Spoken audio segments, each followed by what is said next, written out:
Hola, ¿qué tal? Buenas tardes. Mi nombre es Alfredo Martínez Alemán. Soy alumno de la Facultad de Ingeniería Mecánica y Eléctrica perteneciente a la Universidad Autónoma de Nuevo León. Estudio actualmente la carrera de Ingeniero Mecánico Electricista y para este video voy a llevar a cabo lo que es la práctica número 3 de Circuitos Eléctricos 2.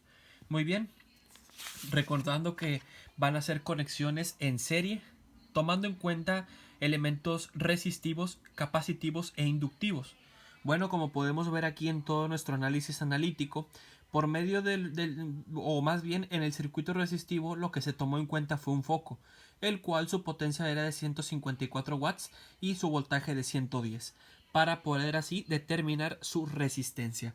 Se tomó un transformador también a nivel industrial con una potencia aparente de 112.5 kVA, un voltaje de 440, tensión baja, trifásico, con un factor de potencia 0.9 y con un número de bobinas, de bobinas con un número de 30, ¿de acuerdo? Entonces, ese último número es muy importante, ya que por medio de ese, multiplicando por nuestra corriente, como se ve aquí abajo, pudimos sacar lo que fue su inductancia, ¿de acuerdo? Entonces, por medio de cálculos también, recordando que la potencia aparente es la potencia entre el factor de potencia, despejando así para la potencia y utilizando ley de Ohm, encontramos la resistencia. Muy bien, entonces para eso, también en el circuito capacitivo usamos una capacitancia para refrigerador, ¿verdad? Teniendo los datos ahí de una capacitancia de 5 microfaradios, el voltaje de 110 y una corriente de 5 amperes con una potencia de 5 HP. Aquí pues como nos podemos dar cuenta ya nos da la capacitancia de lo que es del elemento, sin embargo en el elemento pasado no, por eso requeríamos de un poquito más de datos, cosa que obviamente aquí lo que fue en el circuito inductivo, todos estos datos se tomaron a nivel industrial, como ya lo mencioné antes, con ayuda de ingenieros. Entonces, ya calculando así a su vez la resistencia por medio de ley de Ohm, ¿verdad? Sustituyendo datos. Y ahora sí, teniendo las resistencias, ya para entrar al tema de impedancias, recordemos que pues la impedancia L o la impedancia C, en este caso inductiva o capacitiva, pues también lo vamos a poder determinar mediante reactancias, ¿de acuerdo? Agregándole su respectivo ángulo. Entonces, ya teniendo el valor de L y conociendo el valor de C respectivamente, hacemos las sustituciones de los datos y obteniendo unos valores así de lo que fueron las reactancias. Les agregamos su ángulo respectivamente, como lo había mencionado, para la inductivo más 90, para la capacitiva menos 90, y así podríamos tener nuestras impedancias.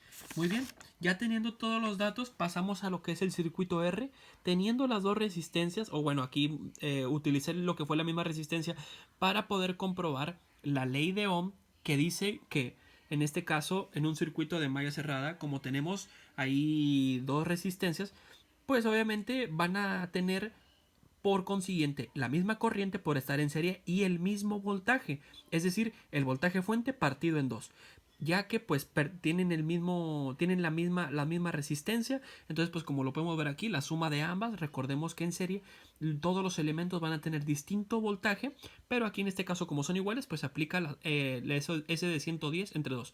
Por medio de ley de Ohm primero se determinó una impedancia total para determinar después la corriente de 0.7000 amperes. En el circuito resistivo capacitivo fue lo mismo, conectar nuestra fuente de 110, nuestro capacitor de 5 microfaradios junto con la resistencia. Se determinó una impedancia total.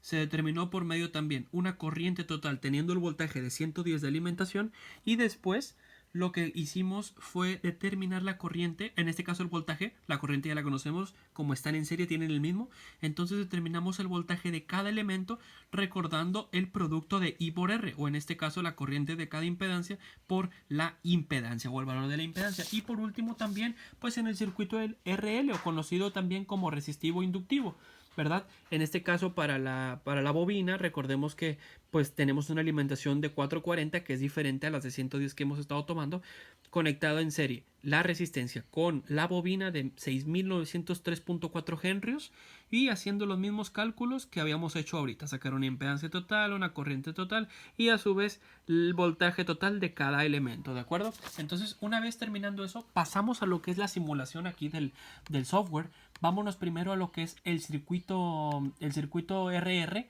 y como podemos ver aquí, midiendo el voltaje de la resistencia, nos da 54.99, que al final pues se viene redondeando a lo que es 55. Si yo pruebo aquí también me tendría que dar 55, pero para qué repetir, conecté otro multímetro conectado a la punta de la resistencia y conectado a la punta de la fuente, y me entrega lo que son los 699.99 miliamperes o 0.7 amperes, que es lo que habíamos determinado. Muy bien, para el circuito RC tenemos conectado, recordar, la resistencia y la capacitancia de 5 por 10 a la menos 6 faradios o 5 microfaradios, ¿verdad? Conectando obviamente este multímetro aquí, nos entrega una corriente de 0.205, que es la misma que habíamos sacado. 0.205 amperes para el capacitor y también pues obviamente para la resistencia. Pero en este caso el voltaje lo quise medir aquí en la resistencia y me dio 16.16, que fue lo mismo que nos entregó en cálculos. Entonces ahí comprobamos ya dos circuitos y vamos por el último. Vamos a darle correr. Recordemos que la fuente de alimentación cambia en el circuito inductivo. Entonces aquí lo que es el voltaje de la resistencia pues nos va a entregar lo que es 13.24 milivolts, ¿ok? O 0.013 volts. Recordemos que ese prefijo no tiene que afectarnos ni tiene que estantearnos. Y por último el voltaje aquí de la bobina, que me da 439, que obviamente también lo podemos comprobar con nuestro cálculo. Todos los valores presentados aquí, incluyendo este circuito que estamos viendo en pantalla, fueron totalmente asertivos o dieron lo mismo, ¿de acuerdo? Entonces, yo para concluir, quisiera destacar una vez más que es importante que continuemos con la elaboración de estos proyectos, de estas simulaciones que a lo mejor pueden ser pequeñas, cortas o como sean, pero que nos ayudan a nosotros como ingenieros a darnos cuenta de utilizar valores reales. Y eso es algo de lo que me di cuenta en este curso de Circuitos Eléctricos 2, que está a punto de finalizar, pero que me sirvió de mucho el utilizar valores reales para yo poder ir conociendo e ir profundizando nuevos temas que veré. Máquinas eléctricas 1, máquinas eléctricas 2 y así sucesivamente. Como IME, pues la verdad la rama de eléctrica, lo he mencionado muchas veces, es una de las más interesantes, es una de las que quisiera especializarme, primero Dios. Entonces yo espero que así sea, seguir echándole ganas, ¿verdad? Y como conclusión pues puedo comentar esto anterior y comentar también que pues todos los resultados fueron realizados con éxito y comprobados con éxito.